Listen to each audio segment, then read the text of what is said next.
وكيف يطيب للمكلوم عيش وأحباب له سكن اللحود، إذا ما خلتهم تلقاء عيني تكاد بي الفسيحة أن تميد.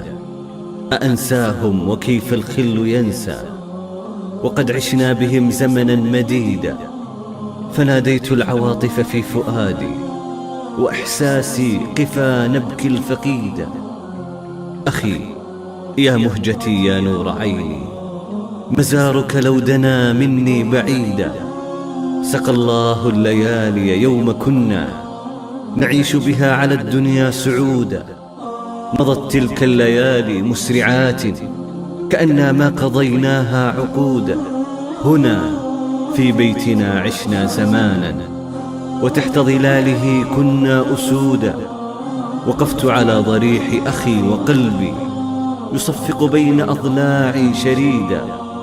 أرى الدنيا بدون أخي جحيما وبهجتها على قلبي قيودا. إلهي لا تؤاخذني فإني أكن لإخوتي حبا شديدا. إلى الله الكريم أبث حزني وأحسب أن ميتنا شهيدا.